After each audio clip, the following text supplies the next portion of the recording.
A violent death in an ancient world.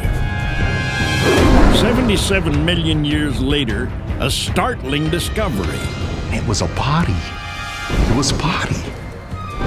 Hailed as the most important dinosaur find in history. We have what appears to be muscle and internal organs. Leonardo is our best opportunity to bring dinosaurs back to life. We may have the cause of death. What killed and preserved the dinosaur mummy? We think we have the smoking gun. I'd be willing to bet you've got heart and liver as well. Solving a prehistoric mystery. We're not thinking as paleontologists. We're thinking about crime scene investigators. A team of world-class scientists travel back in time and unlock the secrets of the dinosaur mummy.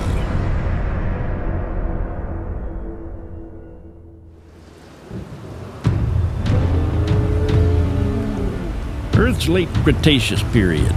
A tropical storm blowing in from the western interior seaway has forced a family of duckbill dinosaurs to head for shelter within the lush delta.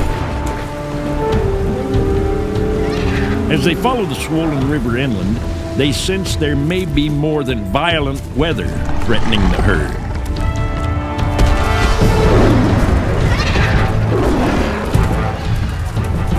A pack of lethal Daspletosaurs surround the duckbills. There's little chance for escape. A young juvenile rushes in to protect the herd. But he is no match for these ferocious pack hunters.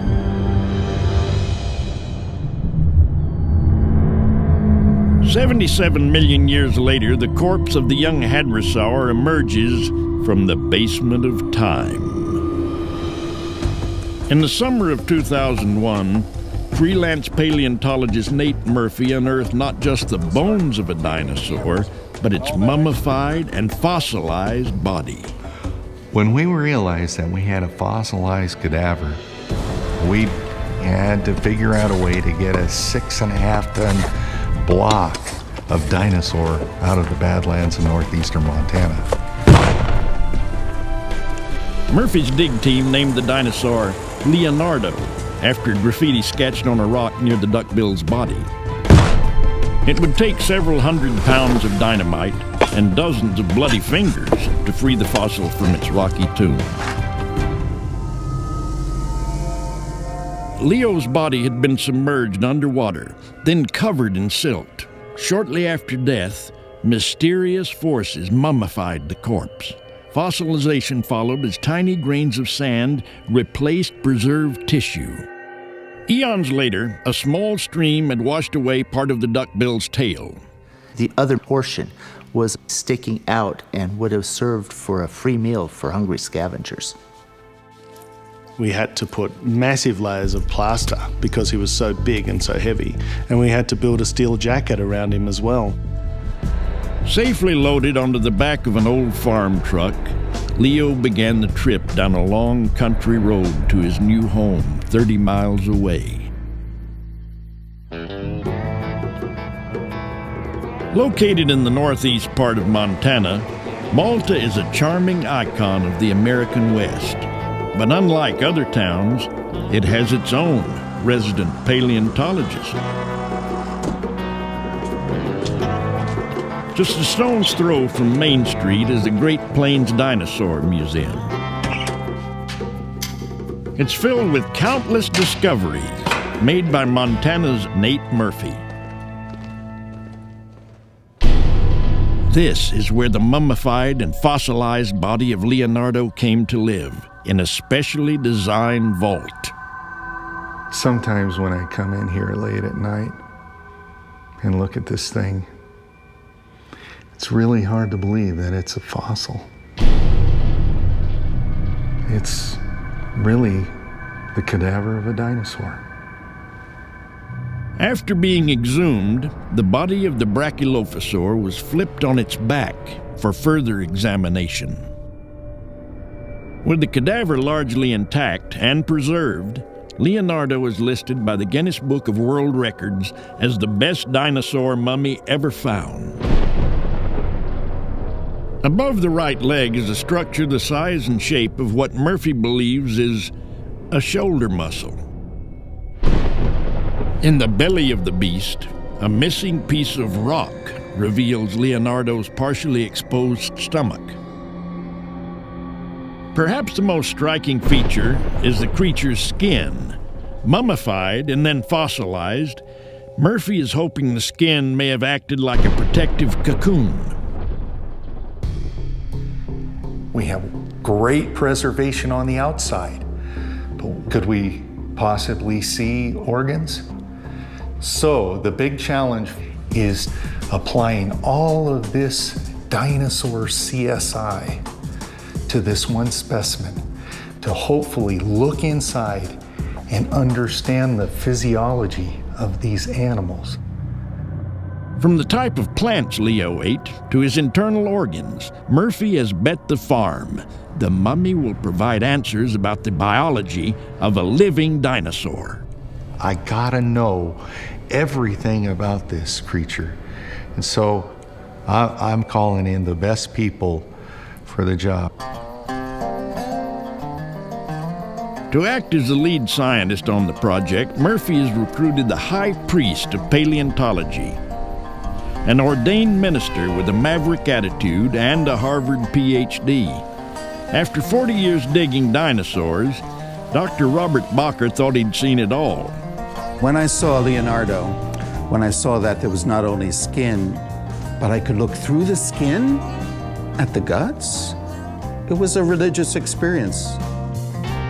While Bacher is Nate Murphy's lead scientist on the project, Nate's closest confidant and right-hand man is his son, Matt. Using a host of tools from pneumatic chisels to dental picks, Matt Murphy spent most of his late teens and early 20s removing the rock that encased Leonardo's body. I've got to do most of the dirty work, and my dad's got most of the glory out of it, but I've been able to spend a lot more time than anybody else in the world on the preparation of this specimen. In the highly competitive world of paleontology, the discovery of a rare specimen like Leonardo can be worth millions. Critics are quick to suggest that freelance fossil hunters like the Murphys may be more interested in press coverage and promotion than scientific investigation. Those critics, however, are reality checks for me. Maybe I need to strengthen my resolve for the research. I know I can't make everybody happy, but you know what? When it comes down to it, brass tacks, the fossil will speak for itself. I won't be speaking for the fossil. Although an amateur, when it comes to finding Brachylophosaurs, Murphy is without equal, unearthing 5 of Leo's species, all discovered in the same location in northeast Montana. Could a single catastrophic event be responsible for their deaths?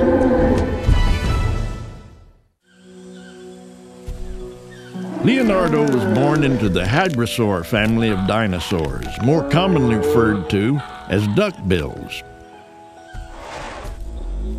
Leo's herd were of the species Brachylophosaurus, named for the short crests which adorned the top of their heads. We do know that these dinosaurs nested in colonies, very much like birds, that they built nests, but they laid their eggs in those nests, and they laid somewhere around 25 to 30 eggs. When the babies hatched out, they were, half a meter long.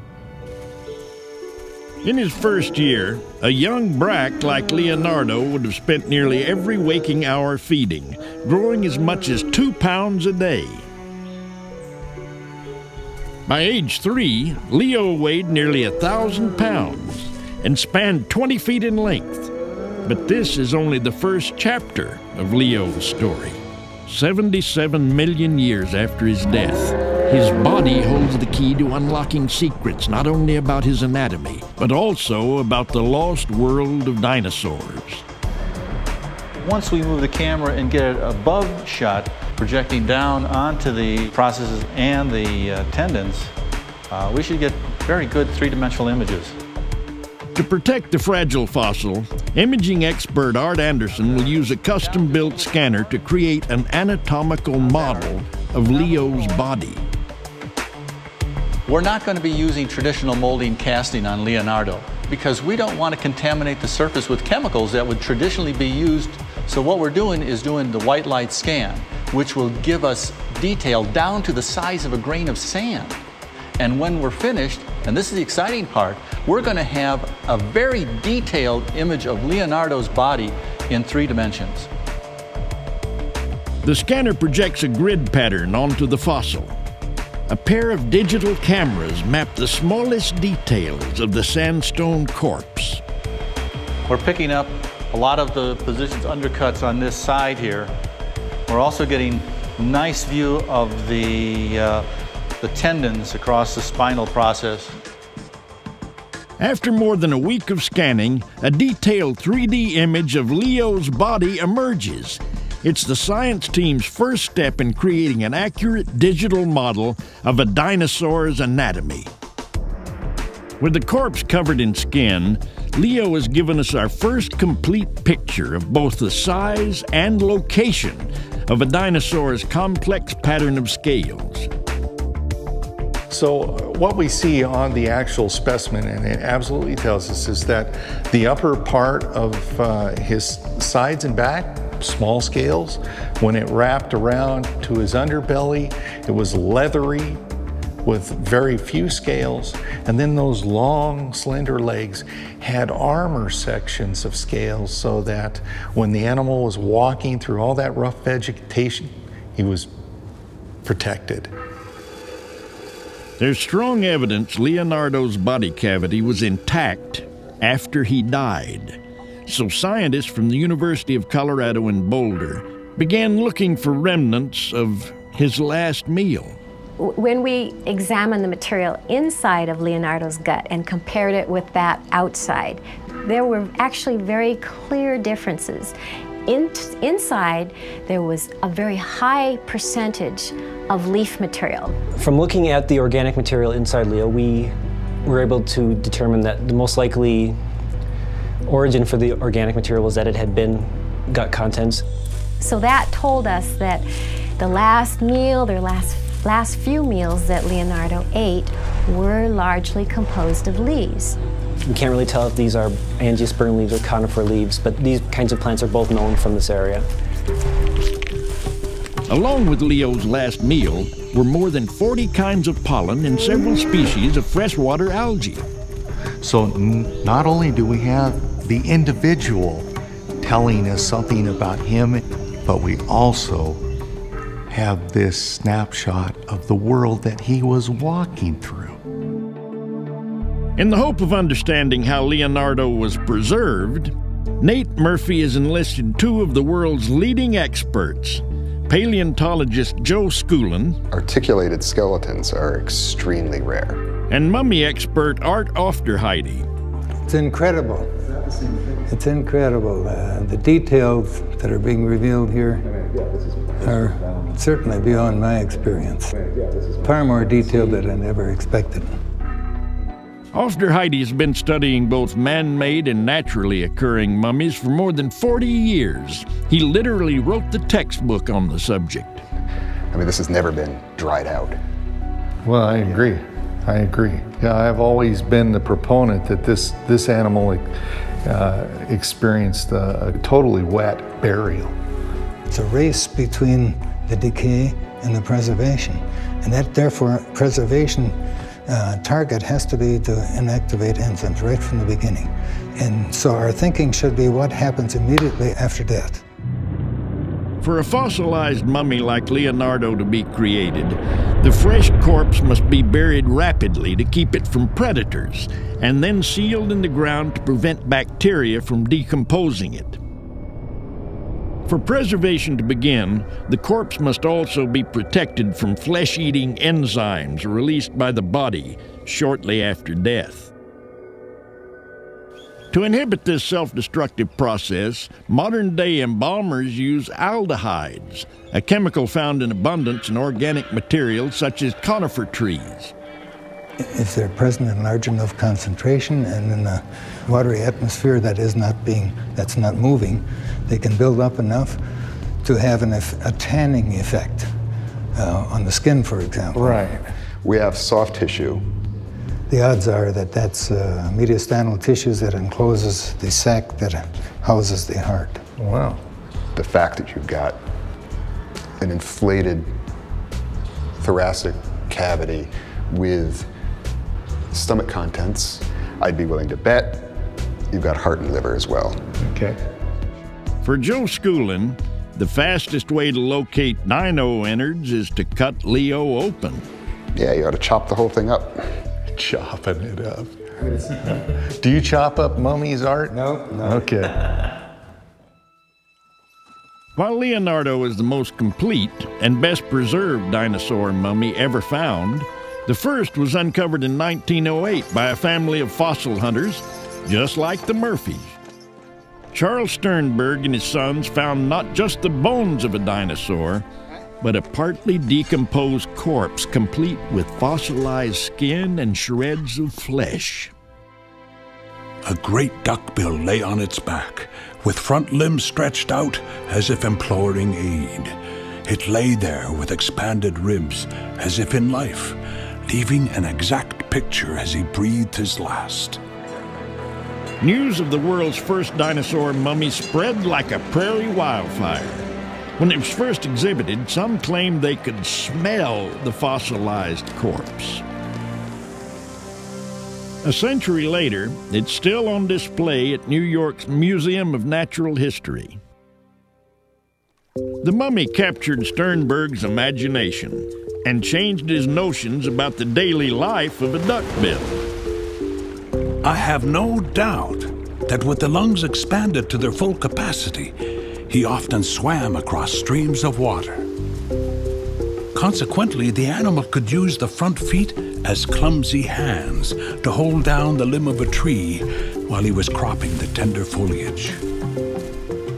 Sternberg's discovery had provided science with the first clue in understanding the life of a creature highly adapted to its environment. Sternberg was consumed with unlocking the mysterious forces that had preserved the duckbill. He began to wonder if the sands of the Cretaceous might be filled with mummified dinosaurs. To get under the skin of the dino mummy without damaging it, Nate Murphy has wrangled a team of digital X-ray technicians to perform a radiographic autopsy. We'd use this for non-destructive testing of welds, of airplane parts, aerospace parts, bridges, anything where you can't afford to break it apart to inspect it. Industrial-strength X-ray equipment will be used to penetrate the fossilized corpse. There's just one snag. It's extremely dangerous. In the industrial world, we would just clear out an area, or we'd shoot in the middle of the night when nobody's around. And we'd have hundreds of feet to work around. And we're going to need to get some more shielding in here. This is the computed radiography plate that makes the image.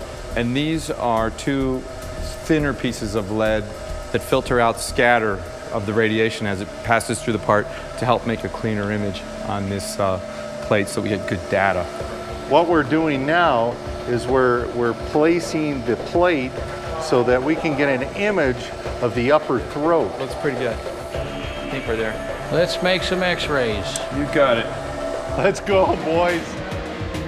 Each time an X-ray is taken, the team must leave the field station and take refuge beyond the lethal zone of radiation. Okay, we're clear. Energizing. A borrowed front-end loader and plenty of safety tape protect unsuspecting townfolk passing by.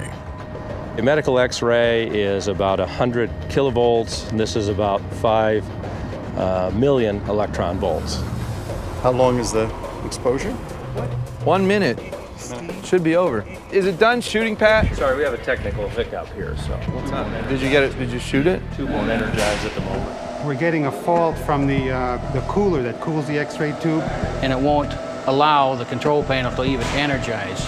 What happens is the electricity comes in, passes over a piece of tungsten and makes X-rays, and generates a lot of heat. And we have to have some form of cooling. In this case, it's water. 5 years, I guess I can wait a few more minutes, but man, it's killing me. It's hurry up and wait. The hurry of Leonardo's life, a short 3 years long, was lived along the shores of the Western Interior Seaway, a shallow ocean whose coastline ran through eastern Montana and north into Alberta. As the climate warmed, the inland waterway receded, leaving on its western shore the Judith River Formation. In this ancient rock, nature is cut deep into Earth's primordial past, revealing a vast Cretaceous graveyard. But why, in this narrow corridor, are there so many complete or articulated dinosaurs? The question isn't really, why do we have articulated dinosaurs here? The question is, why do we have so many articulated dinosaurs in this location? Paleontologist Dave Eberth believes the answer to this question and how Leonardo may have died is recorded in the layers of mud and sandstone of the Badlands. You can see all of this bone poking out from the rock. This is a monotaxic bone bed. It is made up of the remains of hundreds of individuals. Scattered across Alberta's Dinosaur Provincial Park are more than 20 mass graves filled with a diverse variety of dinosaur skeletons. A bone bed like this will typically generate anywhere from 30 to 40 different kinds of animals, the remains of those animals. These bone beds are telling us that a number of animals are dying together and that these killing events are wiping out large numbers of animals across that coastal plain. What could be responsible for such a high concentration of dinosaur remains in eastern Alberta and Montana? If the killer was a single catastrophic event, it wasn't a theory that Charles Sternberg had considered. In 1910, the world was stunned to learn that the boys from Kansas had found a second dinosaur mummy. Sternberg began to wonder if the sands of the Cretaceous might be filled with mummified dinosaurs. If so, what had killed and preserved their bodies? Like many large herding animals of today, the pioneer paleontologist believed his duckbill met its demise while crossing a river. He was quick to dismiss notions that the mummies had been preserved in quicksand or buried in a peat bog. The great creature had died in the water. The gases forming in the body floated the carcass. When they escaped, the skin collapsed, and the corpse sank head first and feet upward as it came to rest on the river bottom. Like Sternberg's theory that his duckbill drowned, Nate Murphy wants to know for sure what killed Leonardo. There's a pressure safety on it, and it's But not tripping. that also enables this. And give me some more water. Usually this happens at 2 in the morning. You just got to be patient. That first shot, you got to be patient. With time and technology working against him, Nate Murphy is starting to feel unlucky. I understand the concept of Murphy's Law inside and out. This equipment is brand new. It's only been used once. We have water flow. We have water flow. Yep. All right. We are ready. Let's get a sign on that door, success. please. We're gonna make some X-rays. We'll set it up, shoot it. There is something in there. Okay, you can turn them on. With the X-ray cooling system fixed, Nate Murphy's agonizing wait is about to end. Oh, okay. You can actually see the contact line of the keratin beak where it started. and skin started. This is quite remarkable. We've got this big plate. We should see pretty much a profile view of the side of Leonardo's face. That's a nice shot. It is. That's just a beautiful profile. That's the Nefertiti of duckbill dinosaurs. A beautiful chin, a swan neck, elegant regal carriage. A beauty for the ages. Look at that beak. The keratin beak, it climbs up the bridge of the nose much further than we imagined. So our life-size restoration there is inaccurate already. So it gives him almost like a big parrot beak, much more strength for cropping and shearing foliage off of plants.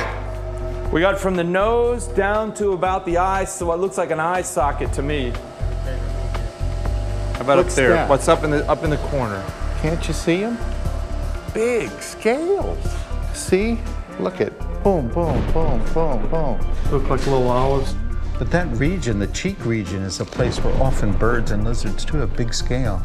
It's a signal area right here, right here. If you look at every drawing of a duckbill dinosaur, I'll bet you, Bob, you don't see them with big scales. Yeah, this is a moment where you're kicking yourself in the butt, because we've known for a long time that this region around the eye is a display region. It's an it's a billboard. Oh my gosh, it totally changes the complexion of the face. Literally. That's awesome. Seen here for the first time in a dinosaur, a bird-like display area composed of large scales in the cheeks may have distinguished males from females or functioned as a colorful billboard for attracting a mate. While Nate Murphy celebrates the discoveries around the head area, in typical fashion, Bakker heads south. I always wanted to be a paleoproctologist. This is the very tail end, no pun intended, of the digestive process. So it's about to excrete what it can't digest. So there should be fecal pellets here. So I'm saying as far aft as you can get, like that. What is that collection of splotchy stuff? Look at those spots. There's something here. They're blebs. Bakker is convinced the blebs are small fragments of undigested food that have left a trail, mapping the path of Leo's GI tract. We started getting the magic half-inch blebs here in the region of the colon, and we picked them up here in the intestines, and we picked them up in the upper part of the rib cage where there would be intestines too, but nowhere else. So it might help us map the passage of particles from throat all the way down. We have an untouched, unaltered, uninterrupted interior, a sealed package. It's the untouched anatomy deep inside Leo's sandstone corpse that Bakker is anxious to explore. The higher intellectual goal is to map out the subdivisions of the viscera. Lungs should be here, heart should be right there, stomach there, and then intestines there.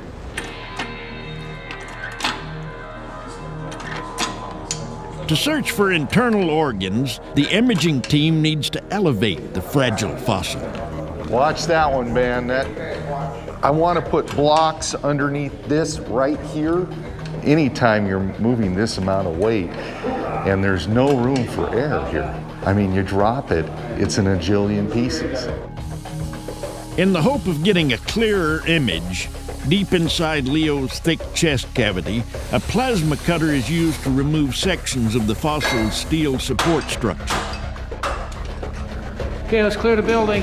Okay, grab food and run. We're gonna make a shot. To help image the anatomy hidden deep inside the corpse, Everybody out! the imaging team brings in a more powerful gamma radiation source. Before he can make his run for it, Pat Durkin must crank the lethal gamma source into the camera by hand.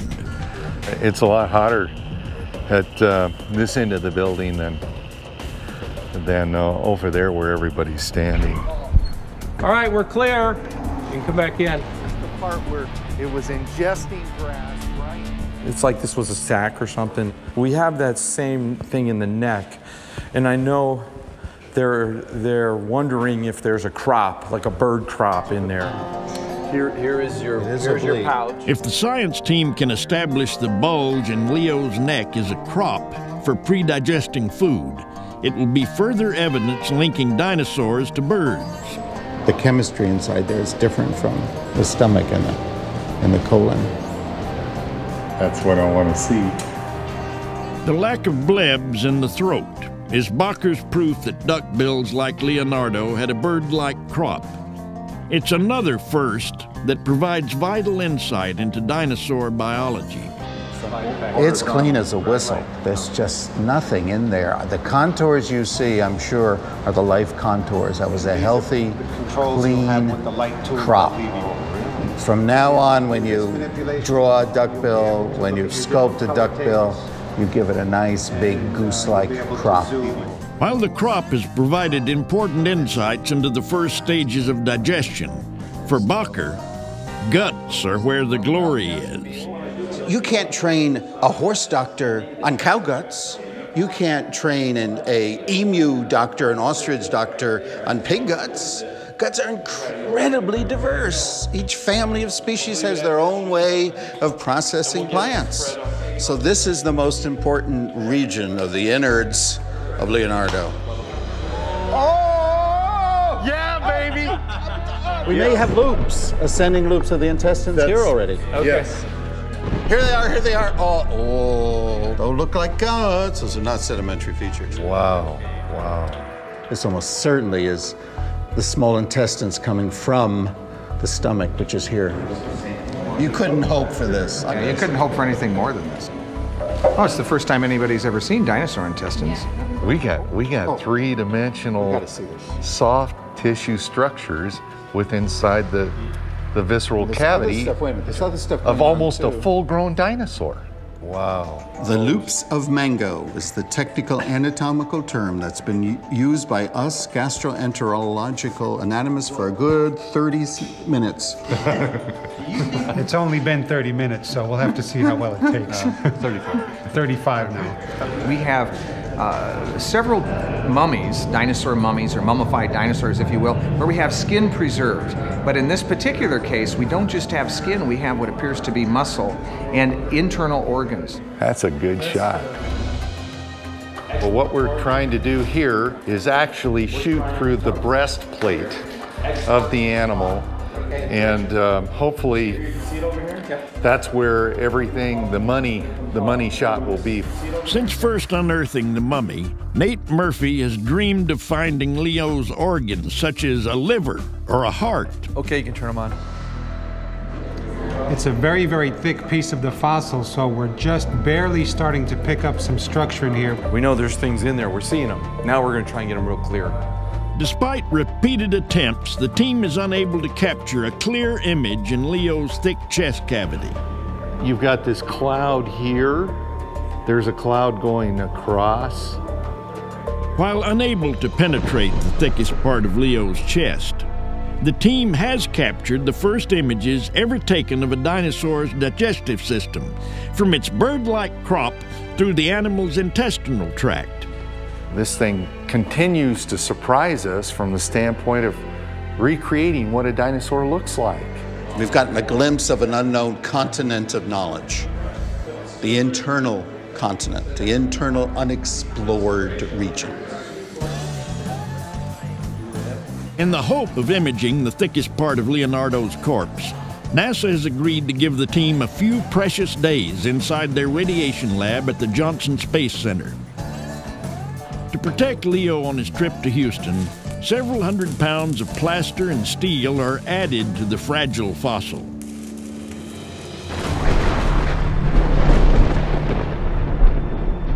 But as the dinosaur mummy is readied for the journey, a dark secret threatens to destroy the entire project.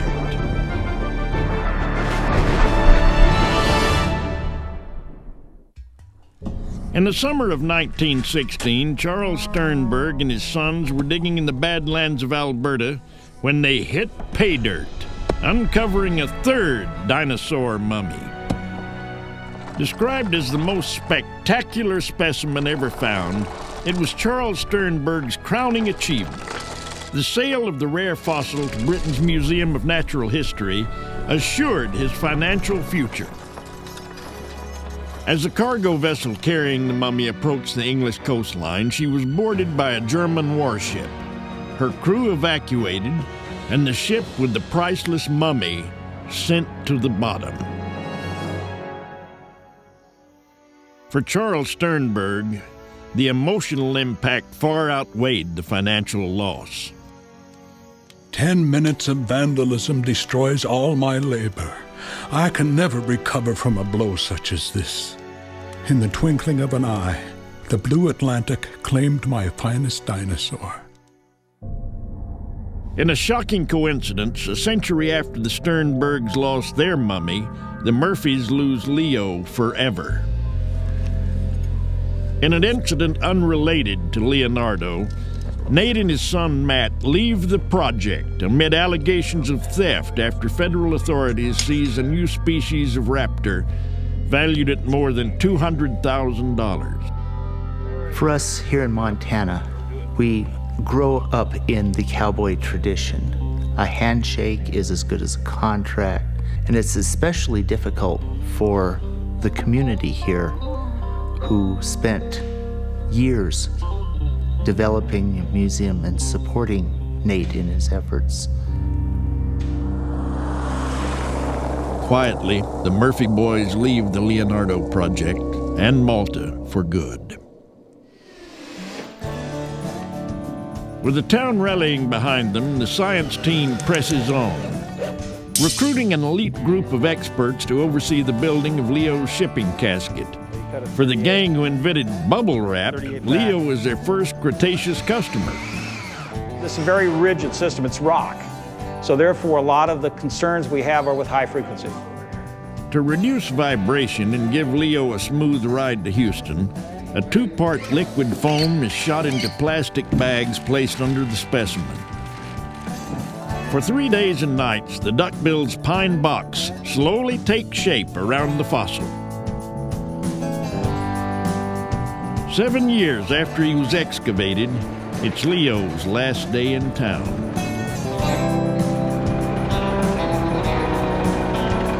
After a week of prep, the dinosaur mummy is crated up and ready to head to NASA. It's off the ground. I think the first part of this journey is going to be the toughest. For the trip, Leo has been insured for $2.5 million. There's just one hitch. These moments between the museum and the truck are not covered by insurance. Step back, Gary, so I can see you. Boy, talk about a tight fit.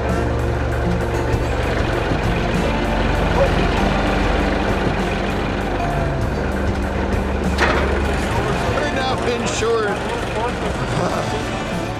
For security reasons, the trail to Texas is kept a closely guarded secret, known only to paleontologist Dave Trexler, who will ride shotgun on the trip.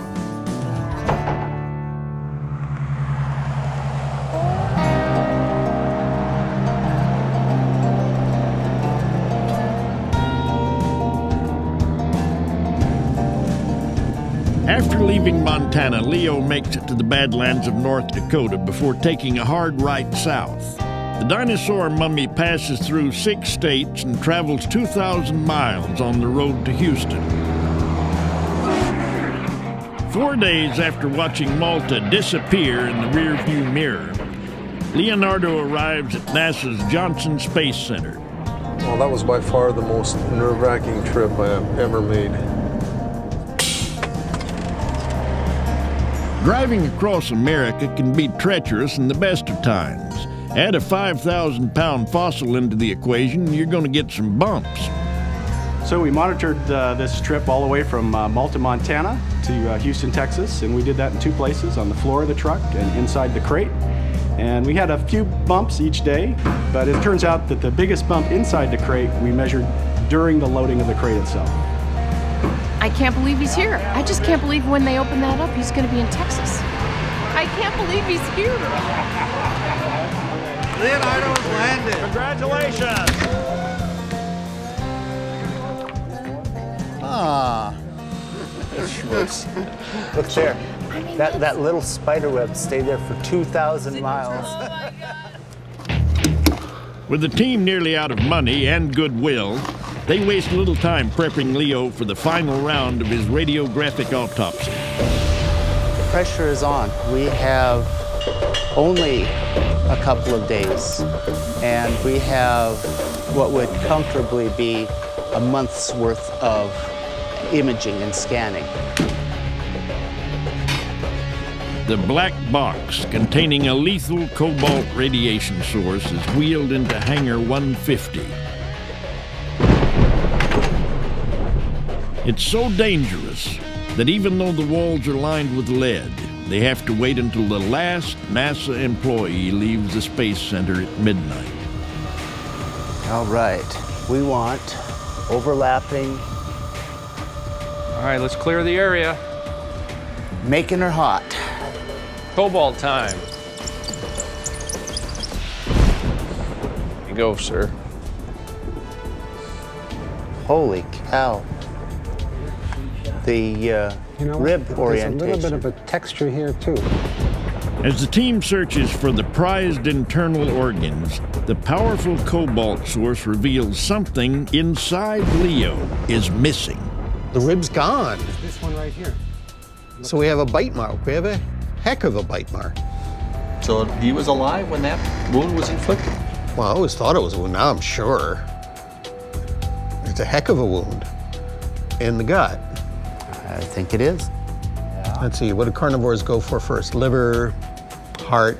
We may have the cause of death. Ribs and a big chunk of muscle were ripped up. Now that wound had to have been inflicted on the carcass before final burial. With this image, all of a sudden our perceptions have changed. It now looks like Leonardo was really badly wounded before he died. X-rays reveal Leo was bitten on his right side, removing skin, muscle, and several ribs. While badly wounded, Dave Eberth believes he's found Leo's killer and the force that preserved countless articulated dinosaurs in the same sediments. So what we think was going on here is that this entire area was flooded out 75 million years ago during a hurricane or an intense tropical storm. We do have evidence that some of the Brachylophosaurs died in hurricane events that tracked along the Intercontinental Seaway and raised havoc, clear up as far as Montana and Alberta. Leo's last day appears to have been at the crossroads of two deadly events: a predatory attack and a prehistoric storm. Although badly injured, he's able to escape the river, now in full flood. Downstream at the beach, winds exceeding 150 miles an hour produce a storm surge, an unnaturally high tide towering more than 4 stories. Those waves act essentially as a dam, just damming up the rainwater that's falling and preventing that landscape from draining. Now all you have to do is picture a landscape 300 kilometers wide that's full of duckbill dinosaurs, meat-eating dinosaurs. It's the large dinosaurs that would be in distress, thrashing about, bellowing. Severely crippled and with the flood waters rising, Leo's fate is sealed. He's too weak to stand up in the stream flow, but he has just enough strength to be trying to raise his head, get his nostrils up above the waterline. And that's why I think his head is actually preserved in that position. The team now believe the circumstances that led to Leonardo's death and preservation were both violent and sudden. Regardless of how Leonardo died, or how he ended up in the water, the fact remains that that carcass had to have been buried very, very rapidly.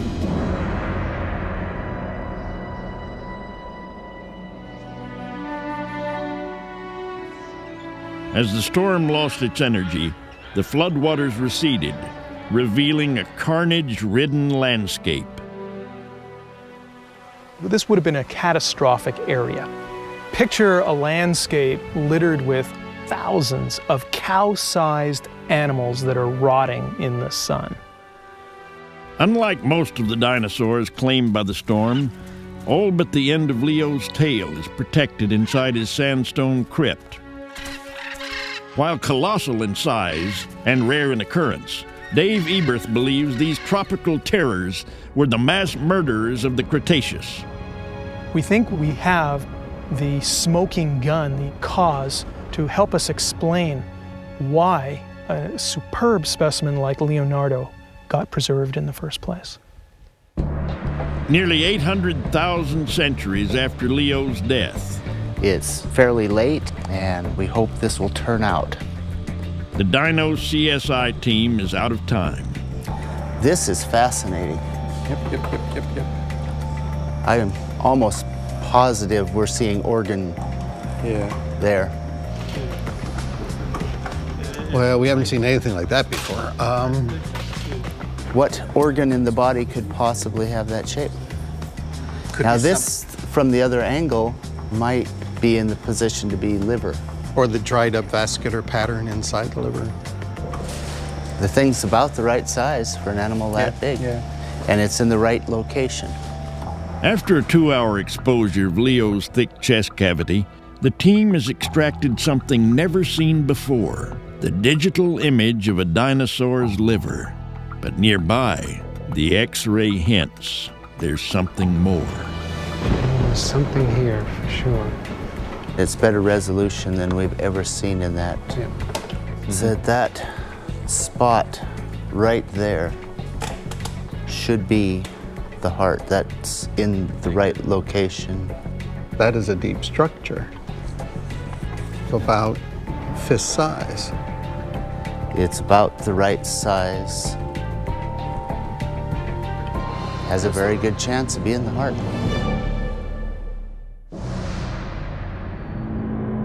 After exploring the depths of Leonardo's corpse, the radiographic autopsy has captured more than 130 digital X-rays of the dinosaur mummy. There's signals coming from the living animal, signals from the chemistry on the inside, signals coming from the animals that died. Images from an ancient world suggest Leonardo suffered a lethal wound before his death. It's part of a body of evidence that's also produced a life-size X-ray of the hadrosaur. If that is indeed a wound, it would have had to have been made by something on the scale of Daspletosaurus. If it did not kill Leonardo, it at least would have crippled him. This is just full of clues. We're awash in a sea of clues, and that's pretty incredible. Look at what we have here. We have a stomach content mass right there. We have something going on there that is totally different. We need to do some biopsies, we really do, especially in there. The body is so pristine, it's an envelope of skin. We have been able to look inside the animal, identify a structure, pull it out, recreate it in 3 dimensions, and examine it without ever damaging the original specimen. We have been able to perform a non-invasive autopsy on a 77-million-year-old dinosaur. From images of Leo's GI tract to evidence of his last meal, the dinosaur's postmortem has revealed the duckbill's complex path of digestion, including a bird-like crop.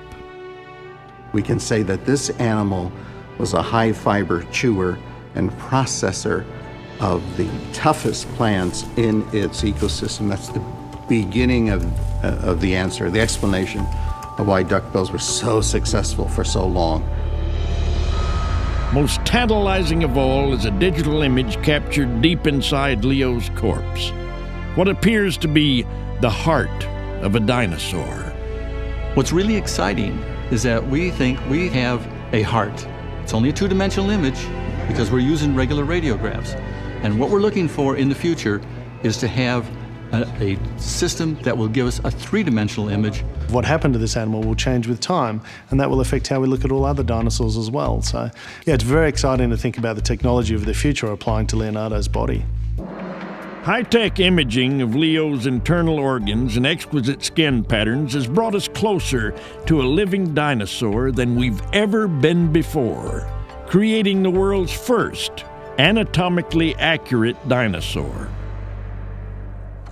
After unearthing the first dinosaur mummy in 1908, Charles Sternberg spent the rest of his life struggling to unlock its secrets. On the 100th anniversary of his landmark discovery, Leo's high-tech autopsy has completed Sternberg's quest. It's also done something that he could never have imagined. It's changed paleontology forever. We're going into the field with a full-blown laboratory to sit right on the ground and analyze these things before they come out. So we're doing science completely different than we did 5 years ago. No one will look at a dinosaur with skin ever again in the same way. No one will look at a dinosaur with skin and say, that's nice skin, I'll take photographs, get rid of it so I can clean the bones. That won't happen ever again. Leo's anatomy has provided evidence about his life and the environment he lived in. But the mummy's postmortem is one forensic investigation that may never be closed. We have seen things that we have never seen before. We have performed tests that we've never been able to perform before. And we've answered a lot of questions. But the story of Leonardo is far from over. By the time the last of the dinosaurs had died off, Leo had already been entombed for 12 million years. The body of the mummified duckbill has provided a window into his ancient anatomy